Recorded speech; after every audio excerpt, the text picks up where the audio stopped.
Sir నమస్కారం. నమస్తే. బాగున్నారా? బాగున్నాం. మీ ప్రయాణం అంతా ఎలా ఉంది? మా ప్రయాణం ఈరోజు గూడూరు నియోజకవర్గంలో ఖచ్చితంగా వైఎస్ఆర్ కాంగ్రెస్ పార్టీని జగన్మోహన్ రెడ్డి గారు గిఫ్ట్గా ఇచ్చే దాంట్లో అందరు 175 నియోజకవర్గాల్లో కల్లా ముందుండేటటువంటి ప్రయత్నం చేస్తాం. మిగతా వాళ్ళు కూడా అట్లా అంటారు కదా, మీలాంటి నాయకులు. ఈరోజు రాజకీయాలు మీరు ఒకసారి వెనక్కి ముందుకి చూడండి. ఈరోజు చంద్రబాబు నాయుడు గారు ఏ విధమైనటువంటి ప్రయత్నాలు చేస్తూ ఉన్నాడు, ఏ విధంగా రాజకీయాలు నడుస్తున్నాయి అనేది కూడా మీరు ఒకసారి చూడాలి. ఎందుకనంటే ఈ రోజు అధికార పార్టీ అయిన మేము ప్రతిపక్షమైనటువంటి చంద్రబాబు నాయుడిని ఒక్కసారి రెండు పార్టీలను మీరు పరిశీలిస్తే తెలుస్తూ ఉంటుంది. ఏం తెలుస్తుంది అంటే ఈ రోజు రాజకీయాల్లో ఏ విధమైనటువంటి పరిపక్వతతో జగన్మోహన్ రెడ్డి గారు ముందుకు పోతా ఉన్నారో, ఈ రోజుకి కూడా చంద్రబాబు నాయుడు ఎఫెన్స్ లేకుండా డిఫెన్స్ లోనే ఉండేటటువంటి పరిస్థితి జగన్మోహన్ రెడ్డి గారు తెచ్చారని కూడాను ఈరోజు మీకు తెలియజేస్తా ఉన్నా. ఎందుకనంటే ఖచ్చితంగా జగన్మోహన్ రెడ్డి గారిని విమర్శించేటటువంటి స్థాయిలో చంద్రబాబు నాయుడు లేదనే దానికి ఇది ఒక ప్రత్యక్ష ఉదాహరణలు కూడా. సరే, ముందుగా మీ కుటుంబ నేపథ్యం. మా కుటుంబ నేపథ్యం మా చాలా మధ్యతరగతి కుటుంబం. మాకు సంబంధించి మా పెద్దనాన్న రాజకీయాల్లో ఉండేవారు.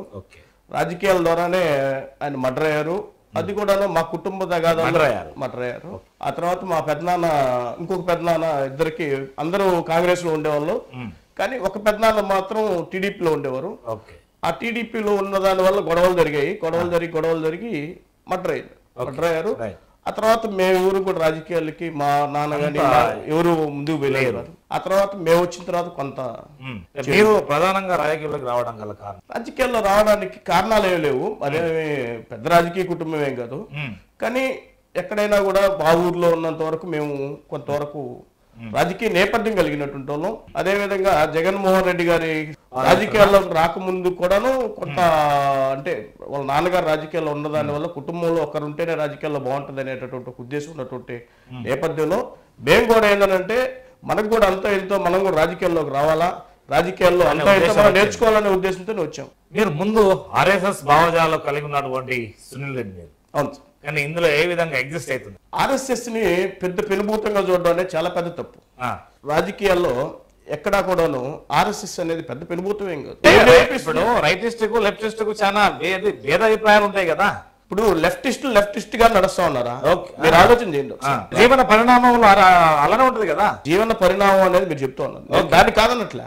నేనేమంటానంటే లెఫ్టిస్టులుగా రైటిస్టులుగా నడిస్తే ప్రాబ్లమే లేదు. కానీ ఇక్కడ లెఫ్టిస్టులకి ఉన్నటువంటి సిద్ధాంతాలన్నీ వదిలిపెట్టి వాళ్ళే ఒక ఈరోజు అసలు పూర్తిగా లేనటువంటి పరిస్థితి తెచ్చుకున్నారంటే వాళ్ళు నడవడి కరెక్ట్ గా ఉన్నట్ట.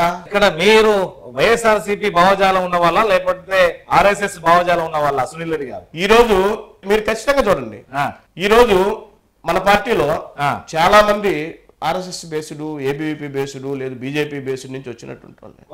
ఖచ్చితంగా చాలా మంది ఎమ్మెల్యేలు కూడా అయినటువంటి పరిస్థితి మీరు కూడా అర్థం చేసుకోవాలి. కానీ ఇక్కడ ఒక్కటి మాత్రం నిజం, ఒక వ్యక్తి ఎక్కడున్నా సరే నీతి నిజాయితీగా ఒక పార్టీ కట్టుబడి పనిచేస్తున్నాడా లేదా అనేది మాత్రమే మీరు తెలుసుకోవాల్సినటువంటి విషయం అని కూడా తెలియజేస్తాం. ఎందుకనంటే నా బేసులో తప్పుంటే ఖచ్చితంగా నేను 2 పార్టీలు 3 పార్టీలు దావ చూడాల్సినటువంటి పరిస్థితి వచ్చిందేమో. మేము పుట్టుకతోనే ఆల్రెడీ మాకు ఉన్నటువంటి పుట్టుకతో మేము కాంగ్రెస్. కానీ మీరు నమ్ముతారో నమ్మరో నాకు తెలియదు, కానీ నేను 10వ సంవత్సరం నుంచి ఆర్ఎస్ఎస్ లో గానీ మరియు బీజేపీలో కానీ పనిచేస్తా ఉన్నాం. 10 సంవత్సరాలు నాకు ఓటు లేదు, కానీ ఊరూరో తిరిగే వాళ్ళం. మాకు ఒక భావజాలంతో ఎక్కువ అయిపోయింది. దానివల్ల మేమందరం కూడా ఆర్ఎస్ఎస్ బేసుల్లో ఉన్నప్పటికీ కూడా ఇప్పుడు వైఎస్ఆర్సీపీలో ఎగ్జిస్ట్ అయ్యారా లేదా? ఇక్కడ 100%. మేము ఇప్పుడు జగన్మోహన్ రెడ్డి గారు పాదయాత్ర ముందు నుంచి కూడాను మేమంతా జగన్మోహన్ రెడ్డి గారు పార్టీ ఆవిర్భావించున్నారా? మీరు ఉన్నాం. పార్టీలో ఓదార్పు యాత్ర స్టార్ట్ చేయక ముందు నుంచి కూడా ఉన్నాం. కాంగ్రెస్ భావజాలంతోనే ఉన్నాం కొద్ది రోజులు. కానీ ఆ తర్వాత రాజశేఖర రెడ్డి గారు సడన్ గా చనిపోవడం, ఆ తర్వాత ఏమంటే జగన్మోహన్ రెడ్డి గారు రావడం, ఆ తర్వాత ప్రతి ఊర్లో విగ్రహాలను ఏర్పాటు చేయడం, ఆ విగ్రహాలు ఏర్పాటు చేసిన దాంట్లో మా ఊర్లో కూడా మేము కూడా ఒక విగ్రహాన్ని ఏర్పాటు చేయడం, ఆయన వచ్చి ఓపెన్ చేయడం, ఈ విధంగా ఆయన చూడడం, ఆయన చూసి కొంత ఎక్కువగా ఇన్స్పిరేషన్ అవ్వడం. మీకు జగన్మోహన్ రెడ్డికి అంటే ఏమన్నా దగ్గర సంబంధాలు ఉన్నాయా? మాకు జగన్మోహన్ రెడ్డి గారికి ఉన్నటువంటి సంబంధాలు ఏం లేవు, తక్కువనే. ఖచ్చితంగా. ఎందుకనంటే మేము 2000 అంతకుముందు ఉన్నప్పటికీ కూడాను మేరీగ మురళి గారికి ఇక్కడ నియోజకవర్గ ఇన్ఛార్జ్ ఇచ్చారు. మా పార్టీలో గెలిచినటువంటి పాసి సునీల్ కుమార్ గారు పార్టీ మారడం, ఆ తర్వాత ఇక్కడ ఒక ఇన్ఛార్జ్ ఉండాలని చెప్పని మేరీగ మురళీధర్ గారికి ఇవ్వడం, కొంత ఆ తర్వాత ఆయన పార్టీ కార్యక్రమాలు రావడం, పార్టీ కార్యక్రమాలని ఎక్కువ చేయడం, అదే విధంగా ఓదార్పు యాత్రకు ముందు నుంచి నరేందర్ రెడ్డి గారు కూడాను బెంగళూరులో వ్యాపారం చేసుకుంటా ఉంటారు. మీ మామగారు నా గాడ్ ఫాదర్ అక్కడ వ్యాపారాలు చేసుకుంటా ఉంటారు. ఆయనకి రాజకీయాల మీద ఇంట్రెస్ట్ కొంచెం తక్కువే, కానీ మేమంతరం కూడాను రాజకీయాల గురించి తక్కువ కానీ ఇన్వాల్వ్మెంట్ మాత్రం ఉండాలి. రాజకీయాల్లో మనం ఏం చేయాలా, జగన్మోహన్ రెడ్డి గారికి ఎంత చేయగలం అనేటటువంటి తత్వమే తప్ప ఇక్కడికి వచ్చి ఈ రాజకీయాలు చేసి ఇక్కడి నుంచి ఏదో తీసుకుపోదాం అనేటటువంటి తత్వం లేనటువంటి వ్యక్తి. ఇటువంటి వాళ్ళు రాజకీయాల్లో మళ్ళేరేమో నా భయం కూడా ఉండింది. కానీ ఈ రాజకీయాలు చూసి కూడాను అక్కడి నుంచి ఏది ఆయన బెంగళూరులో కాంట్రాక్టర్ లిఫ్ట్ ఇరిగేషన్ సంబంధించి 4,500 కోట్లు వర్కులు చేస్తారు ఎవరి ఇయర్. ఆయన సఫిషియంట్ ఉన్నా కూడా ఇక్కడ జగన్మోహన్ రెడ్డి గారికి మన పార్టీకి ఏం చేయాలనే విషయంలో గూడూరు నియోజకవర్గం పరిధిలోకి సంబంధించి ఎక్కువగా గూడూరు రూరల్ కావచ్చు, రూరల్ లో ఉన్నటువంటి కొంత టౌన్ లో ఉన్నటువంటి కొన్ని ఇది కావచ్చు, అంతవరకు మా క్యాడర్ ఎక్కడ ఉందో మా క్యాడర్ ని కాపాడుకునేటువంటి ప్రయత్నంలో ఏ నిమిషం కూడా ఆయన వెనక్కి పోడు. అదే నేను ఫోన్ ఎత్తుకున్నా గానీ నరేందర్ రెడ్డి గారు ఫోన్ ఎత్తి క్యాడర్ కి సమాధానం చెప్పేటటువంటి పరిస్థితి ఉంటుందని కూడా చెప్పి. ఇక్కడ ఏంటంటే ప్రధానంగా మీ పోస్ట్ ఏమో ఉమ్మడి జిల్లా లెవెల్, మీరు గూడూరుకే పరిమితం కావడం గల కారణం ఏంటి సునీల్ రెడ్డి గారు? ఒకటి సార్, ఇప్పుడు అంటే ఆర్థిక వనరులు అంతే కదా. ఇప్పుడు ఇక్కడ మాకు ఇన్ఛార్జిగా సజ్జల రామకృష్ణారెడ్డి గారు మాకు పనిచేస్తున్నారు. ఆ సజ్జల రామకృష్ణారెడ్డి గారు పనిచేసినప్పుడు రకరకాల కార్యక్రమాలు చేసాం. అదేవిధంగా ఒక మారుమూల ప్రాంతంలో కూడా ఒక సభ పెట్టి 5-6 వేల మందితో ఆ రోజు సభ చేయడం జరిగింది.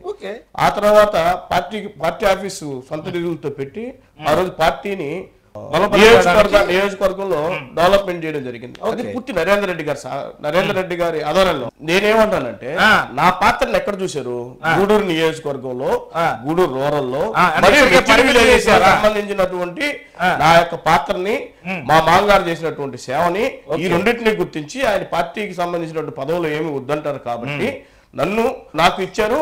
నా పాత్ర ఎక్కడ నేను నిజాయితీగా చేయగలను, నా అవసరం నా యొక్క పాత్ర ఎంత ఉందో అక్కడ మాత్రమే నేను పార్టిసిపేట్ చేయగలనే గాని రకరకాలుగా పోయి చేసేటటువంటి పరిస్థితి అక్కడ ఆ నియోజకవర్గంలో ఉండదు. సార్ ఇప్పుడు ఇక్కడ ఈ ఇన్ఛార్జిని మాత్రమే గల కారణం ఏంటి చెప్పగలుగుతారా? ఎమ్మెల్యే గారు ఇక్కడికి అంతకు ముందు నియోజకవర్గ ఇన్ఛార్జిగా మేరీ మురళీధర్ గారు పనిచేశారు. పనిచేసిన తర్వాత సడన్ గా తీసుకొచ్చి ఎమ్మెల్యే గారిని ఇక్కడ పెట్టారు. అవును, పెట్టిన తర్వాత ఇక్కడ మీరు 175 నియోజకవర్గాల్లో ఏం చేస్తున్నారో నాకు తెలియదు కానీ గూడూరు నియోజకవర్గానికి వస్తే ఇంత మంచోళ్ళు ఇక్కడ ఉద్యోగం చేసిన గవర్నమెంట్ ఉద్యోగస్తులు కూడా ఏడే ఉండి ఉద్యోగం చేయాలనుకుంటాడే తప్ప ఇంకొక నియోజకవర్గానికి పోవాలని కూడా అనుకోడు. ఎందుకని అంటున్నాను, ఇక్కడ జనాలు చేస్తే గుర్తు పెట్టుకుంటారు. గుర్తు పెట్టుకున్నోడికి ఖచ్చితంగా అతనికి విలువను పెంచేటటువంటి ప్రయత్నం చేస్తారు. ఇక్కడ పని చేయడం అనేది పూల పాలపు కింద నడిచినట్టే ఉంటది. ఎందుకంటే ఎవరు ఇబ్బంది పెట్టేటటువంటి మనస్తత్వం, ఒక నిరికించేటటువంటి మనస్తత్వం లేనటువంటి గూడూరు జనాలు ఇక్కడ. మరి వరప్రసాద్ గారు ఏమైనా నిరికించారు? అందువల్ల ఎమ్మెల్యే వరప్రసాదరావు గారు ఇక్కడ 5 సంవత్సరాలు ఎమ్మెల్యేగా పనిచేసేటటువంటి అవును 5 సంవత్సరాలలో ఇప్పుడు ఒక 4 నెలలు మినహా 4 సంవత్సరాల 8 నెలలు ఇక్కడ పనిచేశాడు కదా. ఇక్కడ సహకరించారు కదా అందరూ. ఈ రోజు కూడా ఆ రోజు ఏ రోజు అయితే నీకు 20 రోజుల ముందు తీసుకొచ్చి నిన్ను క్యాండిడేట్ గా పెట్టారో, ఈ రోజు 4 నెలల ముందు మేరీ మురళీ గారికి మళ్ళీ నీకు ఆ రోజు అవకాశం వదిలినటువంటి మేరీ మురళీధర్ గారిని మళ్ళీ ఇప్పుడు క్యాండిడేట్ గా అనౌన్స్ పెట్టిండు. ఆ రోజు ఆయన మార్చడం గల కారణం ఏంది ఇక్కడ? అసలు జస్ట్ రెడ్ల పెత్తనం ఎక్కువ ఇక్కడ అంతా రెడ్ల పెత్తనము అవి అనేది ఎన్ని ఉత్తి మాట్లాడారు. మీరు కావాలంటే ఈ రోజైనా సరే ఎమ్మెల్యే గారిని అడగండి. మీకు గాని నేను రెడ్ల పెత్తనం వల్ల వెళ్ళిపోయానని అంటే మీరు చెప్పిందని నేను సిద్ధం. అది ఎప్పుడు కూడా అండు. ఎందుకని అంటే ఎమ్మెల్యే గారికి లేదు అనే కాదు కానీ కొన్ని ఆరోపణలు వచ్చినటువంటి మాట వాస్తవం. ఆ రోజు ఆరోపణలు కూడాను ఆ రోజు ముందుండి నేనే ఆ రోజు కొంచెం గట్టిగా చేయాల్సినటువంటి అవసరం వచ్చింది. ఇప్పుడు మురళి గారు వచ్చారు కదా, సమ్మతవంతుడు అనుకోవచ్చా? ఖచ్చితంగా ఈ నియోజకవర్గంతో గత 10 ఏళ్ల పై నుంచి ఆయనకి ప్రత్యేకమైనటువంటి అనుబంధం ఉంది. అంతకుముందు అతను ఖచ్చితంగా మాకు సమన్వయకర్తగా పనిచేస్తున్నాడు. మళ్ళీ ఇప్పుడు సమన్వయకర్తగా వేశారు.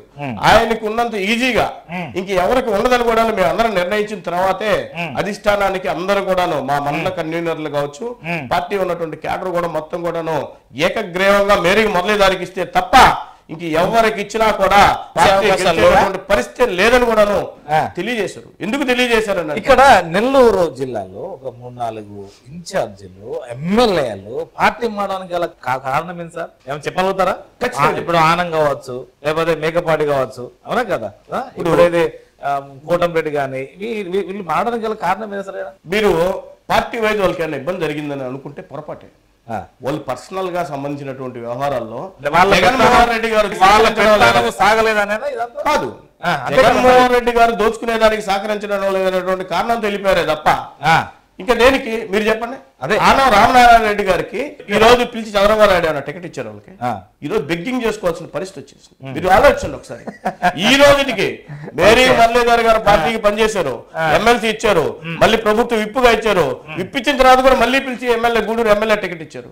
చంద్రబాబు నాయుడు చుట్టూ తిరిగితే చంద్రబాబు నాయుడు చుట్టూ వాళ్ళు తిరుగుతున్నా గానీ ఈ రోజు టికెట్ కన్ఫర్మ్ చేస్తారా? ఈ నలుగురులో ఎవరికైనా సరే ఈ రోజుకి వచ్చే ఎలక్షన్ కరెక్ట్ గా 90 రోజులు ఉండొచ్చు, లేదు 100 రోజులు, 70 రోజులు ఉంది అంటే 70 రోజులు నేను చెప్పాను. ఒక 50 నుంచి 60 రోజులు అనుకోండి. 50-60 రోజులు ముందు కూడా టికెట్ అనౌన్స్ చేయలేదంటే వాళ్ళు ఏదో పోవాలా, ఎక్కడికి పోవాలా, రేపు ఓట్లు ఏడ తిరగాల, ఏడ అడగాల.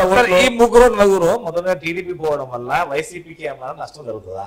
100% మంచి జరిగింది అనుకుంటున్నా. ఎందుకనంటే మనం ఎక్కడైతే ఇప్పుడు మన కోటరెడ్డి సేదరన్న సంగతి చూస్తే సేదరన్న గొప్ప మాటకారి, ఆయన రాజకీయంగా పరిపక్వత కలిగినటువంటి వ్యక్తి నాకు తెలుసు. నేను దగ్గర నుండి చూసిన వాళ్ళు అట్లు ఆయన చాలా మందికి ఇన్స్పిరేషన్ కూడా, మేము కాదని అనట్లే, వాళ్ళే తప్పు చేస్తారు కానీ నాకు తెలిసినంత వరకు వాళ్ళ తమ్ముడు జోక్యం వల్ల కొంత ఇబ్బంది వచ్చిందేమో అనేది చాలా ఎక్కువ మంది అభిప్రాయం. నాకు పూర్తిగా తెలియదు, అది కూడా చెప్తున్నా. కానీ దానివల్ల కొంత డిఫరెన్స్ రావడం, అది అధిష్టానాన్ని తెలియడం, అధిష్టానాన్ని తెలిసిన తర్వాత అధిష్టానం కొంత మందలించిన తర్వాత కొంత ఈ రాజకీయ పరిణామాలన్నీ. మీ గురించి అయితే ఇప్పుడు సరే మీరు కూడా కాస్త అంటే ఎప్పటికీ టాపిక్ లో ఉంటారు, తర్వాత మీకు అంటే ఓవర్ స్పీడ్ ఉంటుంది అంటారు, నిజమేది తమరిది? వివాదాలకు care of address Sunil Reddy అంటే మీరేమంటారు? అట్టనే కాదు కానీ ఓవర్ స్పీడ్ గా అయితే ఉండేది గ్యారంటీ. నాకుండే పరిధి చాలా చిన్నదైనప్పటికీ ఎప్పటికి మీకు విషయం తెలుసో తెలీదో చెప్పండి. నేను 10 రోజులు రిమాండ్ పోయిచ్చా. అదే కదా నేను అన్నది, ఆ దాడి 10 రోజులు ఎందుకు పోయిచ్చాను? ఒక దాడి అవసరం ఏమొచ్చింది? దాడి చేశారనేది నీ ఉద్దేశం, దాడిలో నేను లేననేది నా ఉద్దేశం. నాకు మన ఎస్పీ గారు పరమేశ్వర్ రెడ్డి గారికి కొంత వైరాగ్యం ఉందా, కొంత ఇబ్బందికర వాతావరణం వచ్చింది. ఇక్కడ నాన్ లోకల్ క్యాండిడేట్ కి జెడ్పీటీసీ ఇవ్వడంతో ఆయన పెత్తనం కొంత చేయడం, కొంత పెత్తనం చేసిన తర్వాత బీసీసీలకు సంబంధించిన ఆ ఊర్లో 85% బీసీలు ఉండడం, ఆ బీసీలకి మనం పూర్తిగా సపోర్ట్ చేయడం, పూర్తిగా సపోర్ట్ చేసినప్పుడు వాళ్ళు కొంత తెలుగుదేశం వాళ్ళు మోటివేట్ చేసుకోవడం, తెలుగుదేశం వాళ్ళకి మీరు ఈ విధమైనటువంటి కార్యక్రమాల్లో ముందుకు పోవడం తప్పు అని చెప్పడం వల్ల అది ఎస్పీ గారికి వాళ్ళ బంధువులు అవడం, దానివల్ల ఎస్పీ గారు మీద మేము ప్రెస్ మీట్ పెట్టడం. ప్రభుత్వం మీదే కదనే, ప్రభుత్వం మాదే అనేది కాదు. ఇక్కడ మీకు అదే నేను చెప్తా ఉన్నాను. ఇక్కడ ఏమైందని అంటే సమస్య, ప్రభుత్వం వచ్చిన తర్వాత నన్ను అరెస్ట్ చూపించాలనుకున్న తర్వాత కాకాని గోవర్ధన్ రెడ్డి గారు చేశారు, చెవిరెడ్డి భాస్కర్ రెడ్డి గారు చేశారు, మా ఎమ్మెల్యే గారు చేశారు, మేరీ మురళీధర్ గారు చేశారు, అదేవిధంగా నీకు జిల్లాలో ఉన్నటువంటి మెయిన్ నాయకులంతా చేశారు, ప్రజలు పెట్టారు. దెబ్బకి ఫోన్ స్విచ్ ఆఫ్ చేసుకుని నన్ను అరెస్ట్ చేసిన తర్వాత 326 ఉన్నదాన్ని 307 కట్టి లోపల పంపించారు. నేనేమనుకున్నానంటే ఎస్పీ గారికి ఆత్మ సంతృప్తి పడితే చాలు అనుకున్నా. నా లూప్ లైన్లు కూడా నాకుంటాయి. కానీ నాకు ఒక పెద్ద అధికారి ఫోన్ చేసి ఈ రోజు నేను చెప్తా ఉన్నా, ఈ రోజు వైఎస్ఆర్ కాంగ్రెస్ పార్టీ గూడూరులో బతుకుందనంటే ప్రధాన కారణం మన గూడూరు డిఎస్పీ గారే. ఎందుకని చెప్తున్నానంటే ఇక్కడ పూర్తిగా న్యాయం చేస్తున్నాను నేను అనట్లే, పూర్తిగా న్యాయం చేసి నేను అరెస్ట్ లోపల బాబులే.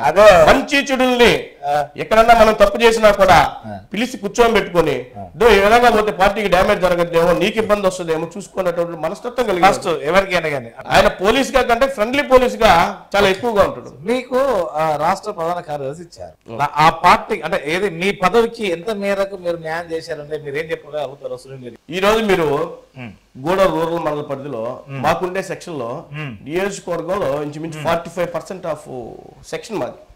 ఆ సెక్షన్ కి సంబంధించి సంబంధించి ఎక్కడ ఏ ఇబ్బంది వచ్చినా, ఏ పంచాయతీలో ఏ ఇబ్బంది వచ్చినా, ఇంకోటి వచ్చినా నరేందర్ రెడ్డి గారు ఉన్నారనేటటువంటి ధైర్యంతో ముందుకు పోతా ఉంటారు. ఈరోజు మీకు ఇంకో విషయం కూడా చెప్తా ఉన్నా. చెప్పండి. పంచాయతీ ఎలక్షన్లు వచ్చినా, ఎంపీటీసీ ఎలక్షన్లు వచ్చినా వాళ్ళకి ఆర్థిక సహాయం, స్థానిక సంస్థల ఎలక్షన్లు ఆర్థిక సహాయం కావచ్చు, వాళ్ళకి ఈ రోజు ఉన్నటువంటి ఇబ్బంది కావచ్చు, ఏదైనా ఫ్యూచర్ లో వచ్చేటువంటి ఇబ్బందికి కావచ్చు, ఎద్దల నరేందర్ రెడ్డి గారి నాయకత్వం నేను పనిచేయడం జరుగుతా ఉంది. అందుకని నా పరిధి అంతవరకే తప్ప అంత మించి ఉండదేమో. కాస్త సోషల్ మీడియాలో ఎక్కువ ఉంటాడు కదా మీరు, అంతేనా? నేనే సోషల్ మీడియాలో పెద్దగా, ఎందుకంటే నేను వాట్సాప్ కూడా చూడను, అది నా పరిధి. ఇప్పుడు సిట్టింగ్ లో మారుతున్నారు కదా, ఎందుకు ఇక్కడ అక్కడికి ఇక్కడికి? ఇప్పుడు ఇక్కడ ఉన్న నెల్లూరు జిల్లా ఉన్నటువంటి అనిల్ యాదవ్ నరసరావుపేటకు, ఏది అసలు ఇక్కడ మనం ఏ క్యాల్కులేషన్ అంటే క్యాస్ట్ బేసిక్ లేకపోతే ఎట్లా అనుకోవచ్చు? ఇక్కడ రెండు విషయాలు సార్. ఒకటి, గెలుపు లక్ష్యంగా పనిచేసినప్పుడు ఆ గెలుపు లక్ష్యంగానే పనిచేయాలా. మనం రెండో వైపు చూడాల్సినటువంటి అవసరం లే. ఇప్పుడు మా ఎమ్మెల్యే గారికి మాకు మధ్య కొంత వేరియేషన్ వచ్చింది. నేను చెప్తున్నా, ఒక మేజర్ వర్గం మాతో కొంత ఇబ్బంది, ఇన్ని 100 పనులు చేసినా 101 పని చేయకుండా ఉంటే కొంత మేజర్ సెక్షన్ ఇబ్బంది పడ్డప్పుడు క్యాండిడేట్ మారవలసిందే. అది బయటికి చెప్పలేదు పార్టీ, కానీ ఒక మేజర్ సెక్షన్ కేవలం బీసీలను ఎస్సీలను మాత్రమే మారుతున్నారు, అంతే కదా మీరు అనేది? స్టేట్ లో ఎక్కడ ఉండాలో నాకు తెలియదు, కానీ మాకు 3 నియోజకవర్గాలు ఉన్నాయి. గూడూరు, సూలూరుపేట, సత్యవేడు, అమ్మిడమ్మిడి ఆనుకునే ఉన్నాయి అవన్నీ. దీంట్లో గూడూరులో పోయినసారి మన టికెట్ ఇవ్వలేకపోయినటువంటి ఉద్దేశంతో మేరీ గారికి ఇవ్వడం జరిగింది. సూలూరుపేట మారలేదు, సత్యవేడు మార్చి కూడాను ఆయనకి సత్యవేడు ఆదిమూలం గారికి ఎంపీ టికెట్ ఇస్తానన్నారు. ఈ మూడిట్లోనే ఒకటి తప్ప కొన్ని కూడా ఇక్కడ కూడా న్యాయం చేయాల్సినటువంటి అవసరం ఉంది కాబట్టి చేశారు, అంతేగాని ఎక్కడ కూడా 175 యొక్క మతలాభం 175 అనేది మన టార్గెట్ సార్. అంతే. ఎగ్జామ్ 100 మార్కులు పెడతారు, మనం 175 మార్కులు పెట్టుకున్నాం ఎగ్జామ్. ఖచ్చితంగా ఈసారి ఇంతకుముందు ఏ బలము బేస్ ఏంది అసలు, అంటే ఏమేమి చేశారని, ఏం చేయగలిగామని, ప్రజలకు ఏమి ఇచ్చారని చెప్పాను నేను. ఎక్కడా కూడా డిఫెన్స్ తప్ప ఎఫెన్స్ చేయలేనటువంటి పరిస్థితుల్లో ప్రతిపక్షం ఉందనంటే ఏమి చేయలేదో మీరు చెప్పగలగాల. ఏమి చేయలేదో మీరు చెప్పగలిగితే మేమేం చేసామనేది పూర్తిగా అర్థం అవుతుంది మీకే, మేము చెప్పకముందే. అరే వాళ్ళే అంటున్నారు కదా, ఉద్యోగాలు ఇవ్వలేదు, అప్పుడు వాడికి వచ్చి మొత్తం మీద ప్రజలకు వస్తున్నాడు,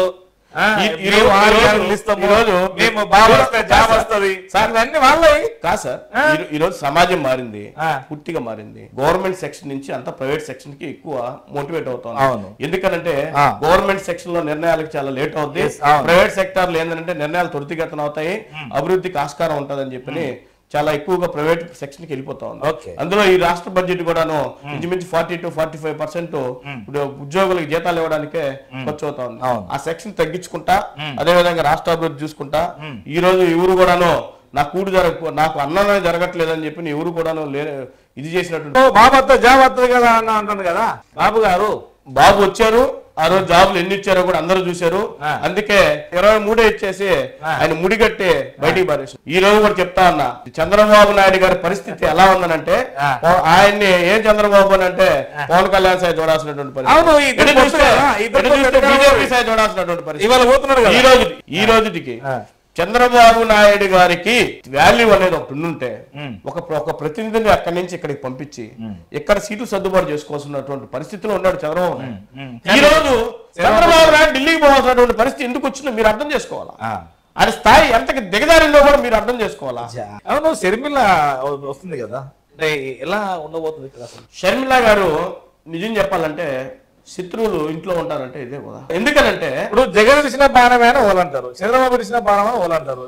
మీరు ఎవరి బాణం ఇప్పుడు అసలు? ఎవరింట్లో కూడా కావచ్చు. రెండు పవర్ పాయింట్లు ఉండకూడదు, ఒకే పవర్ పాయింట్ మీద నడవాలా. రాజకీయాలు ఎప్పుడు కూడాను ఒక పవర్ పాయింట్ ఉన్నప్పుడు మాత్రమే రాజకీయాలు సవ్యంగా నడుస్తాయి. రెండో పవర్ పాయింట్ కి రావాలనుకున్నప్పుడు తెలంగాణకి అవి పార్టీ పెట్టుకుంది. తెలంగాణ కోడలు అన్నది. అవును, తెలంగాణ కోడలు అన్నది ఇక్కడ ఆంధ్ర ఆడబోర్చి చెప్పింది. అంతే, మరి ఆంధ్ర ఆడబోర్చి నిజమే, తెలంగాణ కోడలు నిజమే. ఈ రోజు ఆమె వచ్చి జగన్ రెడ్డి అని ఫస్ట్ మాటే మాట్లాడిందని అంటే అది ఏ పార్టీ అన్నది మీకే తెలియాలి. జగన్ రెడ్డి అని సంబోధించేది ఏ పార్టీ? తెలుగుదేశం పార్టీ. ఆ తెలుగుదేశం పార్టీ కోవర్ట్ గా పనిచేస్తున్నారు కాబట్టే ఆమె కూడా ఫస్ట్ మాట జగన్ రెడ్డి మాట్లాడారు. అంటే వైఎస్ఆర్సీపీకి మేలు జరుగుతుంది అంటారు, మీరేమంటారు? 100 బాధకులు వచ్చినా కొన్ని వేల మంది వచ్చినా అన్ని పార్టీలు ఏకమైనా జగన్మోహన్ రెడ్డి గారికి ఇంత కూడా డ్యామేజ్ చేసేటటువంటి పరిస్థితుల్లో లేరనేదే ఖచ్చితంగా చెప్పగలం. నారా లోకేష్ యువగలం పాదయాత్ర ఎంత మేరకు అంటే సఫలం కావచ్చు అనుకోవచ్చు. మా గూడూరు నియోజకవర్గంలో కోట్ల బహిరంగ సభ పెట్టాడు, మీకు ఫోటోస్ పెడతా చూడండి. లోకేష్ బాబుకి అదే దాంట్లో మేము మనం సభ పెట్టాం. 25,000 మంది మొన్న సభకు వచ్చారు. అదే లోకేష్ బాబు సభ పెడితే 2,000 మంది రానటువంటి పరిస్థితి. ఈ రోజు జనాలు కూడా అంత అమాయకంగా లేరు. తెలుగుదేశానికి పోవాలంటే అంత ఈజీగా బస్సు ఎక్కేటటువంటి పరిస్థితి లేదు. అంతేనా? అంతే. పైసలు ఇస్తేనా? పైసలు ఇచ్చేది తర్వాత విషయము, పైసలు ఇస్తా కూడా ఎక్కడ పరిస్థితి. ఎవరైనా ఇవ్వాల్సిందే కదా, ఇక అది వేరే. అన్ని పార్టీలు ఇవ్వాల్సిందేనా? ఎవరు కూడాను. మీకు ఒకటి చెప్తాను చూడండి. చెప్పండి. ఒక పార్టీ ముద్ర వేసుకోవాలంటే పల్లెటూరులో జరిగేటటువంటి పరిస్థితి. ఒక బస్సు తెలుగుదేశం వాళ్ళు పెట్టి మనం పెట్టి ఒక బస్సు 200 ఇంకొక 500 డబ్బులు ఇక్కడ క్యాలిక్యులేషన్. వాళ్ళ కనీస అవసరాలు ఉంటాయి, ఏదన్నా ఉంటే మనం చేస్తారు అంతవరకే. గానీ మీకు డబ్బులు ఇస్తారు, ఎక్కువ ఇస్తారు కూడా చెప్పండి, బస్సు ఎక్కించని చూద్దాం. తెలుగుదేశానికి జన సమీకరణ చేసేటటువంటి పరిస్థితి ఈ గూడూరు నియోజకవర్గంలో లేదు లేదు లేదు అంతే. జగన్మోహన్ రెడ్డి గారు 2019 ఎలక్షన్ కన్నా ముందు జైలుకి వెళ్ళారు, సానుభూతి పెరిగింది, సక్సెస్ అయ్యారు. ఇప్పుడు కూడా ఈ 2024లో నారా చంద్రబాబు నాయుడు గారు కూడా జైలుకి వెళ్ళారు, సానుభూతి పెరగదా? నేను సానుభూతి కంటే ఆ పార్టీ జైలుకి పోయిన సంకనాగిపోయింది అనే దాన్ని మాత్రం గట్టిగా చెప్పదలుచుకున్నా. ఎందుకని చెప్పదలుచుకున్నానంటే జగన్మోహన్ రెడ్డి గారితో చంద్రబాబు నాయుడు గారు పోల్చుకున్న రోజులు చంద్రబాబు నాయుడు గారి పతనం తప్ప ఇంక ఏమీ కూడా రాదు. ఎందుకని చెప్తున్నానంటే ఆ రోజు జగన్మోహన్ రెడ్డి గారిని అరెస్ట్ చేస్తే అదే గూడూరు నియోజకవర్గంలో కాడ 4 ఆత్మహత్య ప్రయత్నం చేశారు, చాలా మంది రోడ్లు ఎక్కారు. మన చంద్రబాబు నాయుడు అరెస్ట్ చేస్తే తెలుగుదేశం పార్టీ నాయకులు రోడ్ల మీదకి రానటువంటి పరిస్థితి ఈ గూడూరు నియోజకవర్గంలో. మీరు కావాలంటే ఒకసారి క్రాస్ కోడ్ చెక్ చేసుకోండి, ఇబ్బంది లేదు. ప్రతి ఒక్కరు ఈయన వెళ్ళాడు లోపలికి, ఈ లోపలికి వెళ్ళిన తర్వాత పార్టీ బతుకుతుందో సస్తదో, మనం ఓవర్ యాక్షన్ చేస్తే మన రాజకీయ భవిష్యత్తు ఏమవుద్దో, వస్తే తర్వాత చూసుకున్న రాజకీయం అని చెప్పినే ఎవరు రోడ్డు మీదకి రానటువంటి పరిస్థితి ఈ నియోజకవర్గంలో ఉండిందని కూడా తెలియజేస్తా ఉన్నా. ప్రజలు ఆర్థికంగా బలోపేతమయ్యారా? నవరత్నాల వల్ల కావచ్చు, ప్రభుత్వం ప్రవేశపెట్టిన ప్రతి పథకం వల్ల కావచ్చు, ప్రజలకు పేద ప్రజలకు మేలు జరిగిందని ఏమన్నా మీరు భావిస్తారు? మీరు ఒకసారి చూడండి, ఎక్కడ కూడా మనం పల్లెటూరులో పోయిన తర్వాత ప్రతి ఇంటికి పోతాం, అమ్మ మీకు ఎంత వచ్చింది ఏందనేది పాంప్లెటింగ్ ఇస్తా ఉన్నాం. ఇచ్చిన తర్వాత చూస్తే ఒక్కొక్కరికి 4 లక్షలు 5 లక్షలు పడింది. ఆ 4-5 లక్షలతోనే వాళ్ళ జీవితాలు మారిపోతాయనంటే మారేదానికి ఆస్కారం ఉన్నటువంటి పరిస్థితి తెచ్చారు. ఆర్థికంగా ఎవరు కూడాను తోడ్పాటును అందించగలమే గాని ఏ రాజకీయ నాయకుడు కూడా వాళ్ళ కుటుంబాన్ని చాకేటటువంటి పరిస్థితి రాజకీయ నాయకుడు. 200% ఈ రోజు నవరత్నాలే మా బలం. నవరత్నాలు ఫెయిల్ అయ్యిందంటే మేము కూడా ఖచ్చితంగా ఫెయిల్ అయ్యాం. నవరత్నాలు సక్సెస్ అయింది కాబట్టి ఈ రోజు మేము ఏం చేసాం, ప్రతి కుటుంబానికి మేలు జరుగుంటేనే నాకు ఓటేయండి అని జగన్మోహన్ రెడ్డి గారు ఒక బహిరంగ సభలో చెప్పడం జరుగుతా ఉంది. ఖచ్చితంగా మేలు జరిగితేనే ఓటేయమని అంతే అంతే 100%, లేకపోతే లేదు అంతే. సో మరి ఇదే సవాళ్ళు ప్రతిపక్షం కూడా స్వీకరించాలి కదా. స్వీకరించాలా నేను చెప్పింది ఏంటంటే ప్రతిపక్షం అనేది కాలంలో మేము ఏమన్నా చేస్తేనే మాకు ఓటేయమని జగన్ గారు అడుగుతున్నారు కదా. చంద్రబాబు గారు కూడా 14 సంవత్సరాల కాలంలో మీ కుటుంబానికి ఏమన్నా మేలు జరుగుతూనే ఓటేయండి అడగాలి కదా. చంద్రబాబు నాయుడు గారు నేను ఆ 2 డిఫరెన్స్ కూడా చెప్తాను. ఈ రోజు జరుగుతున్నటువంటి స్కీములు చూడండి ఒకసారి. చంద్రబాబు నాయుడు గారు నేర్చుకోవాల్సింది అదే. ఈ రోజు మొన్న రాజశేఖర రెడ్డి గారు పెట్టినటువంటి స్కీములు కానీ లేకపోతే ఈ రోజు జగన్మోహన్ రెడ్డి పెట్టిన స్కీములు తప్ప నేను ఫలాంటి స్కీమ్ పెట్టాను ఒక పేరు చెప్పగలరా మీరు? ఒక్క స్కీము ఏదైనా సరే వాళ్ళని అడగండి, మీరే అదే అడుగుతాను. మీకు ఒక్క స్కీము చారిత్రాత్మకంగా నిలవగలిగినటువంటిది, ఎవరు మారాలైనటువంటిది ఏదైనా ఒక్క స్కీమ్ ఉందా చంద్రబాబు నాయుడు 14 ఏళ్ల పరిపాలనలో? ఆ రోజు పాండవులు 14 ఏళ్ళు వనవాసానికి పోతే ఆ చంద్రబాబు నాయుడు గారి పరిపాలనలో ఆంధ్ర ప్రజలు 14 ఏళ్ళు వనవాసానికి పోయారు అనే దానికి ఆయన పరిపాలన పూర్తిగా నిదర్శనం. వనవాసంతో ఇవన్నీ ఖచ్చితంగా వనవాసంతో ముడిపెట్టుకోవచ్చా? 100%. ఆ రోజు మేము ఎంగేజ్ లో ఉన్నాము. ఆ రోజు కరువు పరిస్థితి, నీళ్లు రానటువంటి పరిస్థితి. ఆ రోజుల్లో కరాకర నీళ్లు వస్తే స్టార్టర్ వేసుకున్నానంటే కరెంట్ బిల్లు కట్టలేదని చెప్పి స్టార్టర్లు ఎత్తుకున్నటువంటి పరిస్థితి. అదే మన 2014లో చూడండి, కరువు ఎంత కరువు, ఏ ఊర్లో నీళ్లు వచ్చాయి. సొంతగా మాది మంచి వాటర్ ఫెసిలిటీ ఎక్కువ ఉంటారు, ఎక్కడ పనులు పనినట్టుంటారు, ఆ ఊర్లో కూడా వాటర్ పూర్తిగా లేనటువంటి పరిస్థితికి వచ్చింది. మీరు కావాలంటే గవర్నమెంట్ రికార్డ్ చెక్ చేసుకోండి. చంద్రబాబు నాయుడు గారి పరిపాలనలో ఎప్పుడైనా సరే ఏ ఊరికైనా సరే వాటర్ ట్యాంక్ పెట్టి నీళ్లు తోలినటువంటి చరిత్ర లేనే లేదని కూడా తెలియజేస్తారు. వైసీపీలో రాజీనామా చేసిన వాళ్ళంతా అయిపోయి టీడీపీలో జన అవుతుంది. ఇది ఎవరికి మేలు జరుగుతుంది. వైసీపీలో రాజీనామా చేశారు అని అంటేనే ఇక్కడ ఎటువంటి పరిస్థితుల్లో రాజీనామా చేశారు మీరు కూడా అర్థం చేసుకోవాలి. టీడీపీలోకి ఎందుకు ఇంకేముంది, ఏ పార్టీలో చేరాలా మీరు చెప్పండి, ఇంకే పార్టీలో చేరాలి లేదు అనేది కనీసం ఉత్తమంగా ఉండాలి. అంతేకాని అక్కడికి పోయి 10వ తరగతి ఫెయిల్ అయితే 9వ తరగతికే పోవాలా, లేదు మళ్ళీ 10వ తరగతిలోనే కూర్చోవాలా? అంతే కదా. వాళ్ళు 10th క్లాస్ ఫెయిల్ అయ్యారు, మళ్ళీ 10th క్లాస్ లోనే కూర్చుంటారు, రెండో బాగారు కదా. తెలంగాణ రిజల్ట్ వచ్చిన తర్వాత ఏపీ మీద కూడా ఆ రిజల్ట్ ప్రభావం పడుతుందా, లేదంటే పడుతుందా అనే ఆలోచనతో ఈ యొక్క అక్కడ వాళ్ళు సిట్టింగ్ ఎమ్మెల్యేలు మార్చలేదు, ఇక్కడ మార్పు మాత్రం జరుగుతుంది. ఇక్కడ సిట్టింగ్ ఎమ్మెల్యేలు మార్చలేదనేది తప్పు, కానీ అప్పుడు అధికారంలో ఉన్నటువంటి టీఆర్ఎస్ పార్టీ కూడా ప్రయోగంగా 10 మందిని మార్చడం జరిగింది. ఆ 10 మందిలో కూడా 8 మందో 9 మంది గెలవడం జరిగింది. 8 మంది. ఇక్కడ కూడా ఏదనంటే ఏది కూడాను ప్రతి రాజకీయ పార్టీ సర్వే చేయించుకుంటది, ప్రతి సర్వేలో వచ్చే రిజల్ట్ బట్టి మాత్రమే దాన్ని ఫర్దర్ స్టెప్ వేసుకుంటారు. ఈరోజు జగన్మోహన్ రెడ్డి గారికి అధికారం వద్దని ఏమని అనుకుంటాడా? జగన్మోహన్ రెడ్డి గారు మార్చుకున్న అదే ఎమ్మెల్యేలు అక్కడ పెట్టినా సరే మళ్ళీ ఇదే నేను చెప్తా ఉన్నా, వరప్రసాద్ గారికి ఇచ్చినా సరే ఈ గూడూరు నియోజకవర్గంలో వైఎస్ఆర్ కాంగ్రెస్ పార్టీ తప్ప ఇంక ఎవరు గెలవరు. అవునాయి 100%. వరప్రసాద్ ఆల్రెడీ టీడీపీకి పోతుండు, జైన్ అవుతుండు, తిరుపతి టికెట్ అడుగుతున్నాడు, ఎంపీ టికెట్ అన్నట్టుగా కొంత సమాచారం ఉంది కదా. ఉండొచ్చు. నేను చెప్పేది ఏంటంటే మా పార్టీలో గారు ఉంటే జగన్మోహన్ రెడ్డి గారు ఎవరు నిర్ణయిస్తే వాళ్ళకు వ్యతిరేకంగా ఏ ఒక్క నాయకుడు కూడా చేయనటువంటి పార్టీ వైఎస్ఆర్ కాంగ్రెస్. రానున్న కాలంలో సునీల్ రెడ్డి గారు ఏమన్నా పార్టీలో ఇంకొంత పెద్ద పదవులకు పోయే అవకాశాలు ఉన్నాయనుకోవచ్చా రాజకీయంగా? ఇంతకు మించి మాకేమీ అవసరం లేనటువంటి పరిస్థితి. ఎందుకంటే భవిష్యత్తు నిర్ణయించాల్సింది నియోజకవర్గాల పునర్విభజన అవుతుంది, ఇక్కడ మళ్ళా ఎస్సీ పోతుంది, ఇంకోటి ఇట్లా ఉంటాయి కదా అన్ని. నేను ఆ రోజు సజ్జల రామకృష్ణారెడ్డి గారు పదవి తీసుకోమనంటే ఆ రోజు నాకు స్టేట్ యూత్ సెక్రటరీ ఏమని అడిగితే ఆ రోజు జనరల్ సెక్రటరీ ఇవ్వడం జరిగింది. పదవులు అడిగితే ఎవరో అడిగితేనే తెచ్చుకునే పని అయితే చాలా తెచ్చుకోవాలి, వాళ్ళకి అవసరమైనటువంటి పరిస్థితి లేదు. వైఎస్ఆర్సీపీ గెలుపు కొరకు మీరు ఏమేమి చేయబోతున్నారు? వైఎస్ఆర్సీపీకి సంబంధించి ప్రతి విషయంలో కూడా మేమే ముందుంటాం. ఈ గూడూరు నియోజకవర్గంలో ఎక్కడ ఏ కార్యక్రమం జరిగినా, ఎంత పెద్ద కార్యక్రమం జరిగినా ఖచ్చితంగా మా పాత్ర చాలా పెద్దదే ఉంటది తప్ప ఏమన్నా ప్రతిపక్ష పార్టీలకు సవాలు విసురుతున్నారా? 100%. ప్రతిపక్ష పార్టీలకు సవాలు విసిరేది కాదు, సవాలు తీసుకునేదానికి కూడా మనిషి లేనటువంటి పరిస్థితి మీరు అర్థం చేసుకోవాలా. 100%. అక్కడ మేము సవాలు విసిరితే తీసుకునేటటువంటి పరిస్థితి కూడా లేదు. అక్కడ ఎవరికి లేదా? లేదు. తప్ప తీసేస్తే ఒక్క పేరు పక్కన పెట్టి చెప్పండి, ఎవరో పేర్లు అంటే తాను కూడా ఇంట్లో చెల్లి వెళ్ళిపోయిన వాడే. అవును, నా పార్టీలో నుంచి వెళ్ళిపోయిన వాడే కాదని ఆయన పాసు సునీల్ కుమార్ గారు మా పార్టీలో గెలిచారు, వెళ్ళిపోయాడు. వెళ్ళిపోయిన తర్వాత సెకండ్ గ్రేడ్ లీడర్ ఎవరో ఒక్క పేరు చెప్పమన్నాడు, ఇంకొక పేరు ఎవరైనా సరే 100%.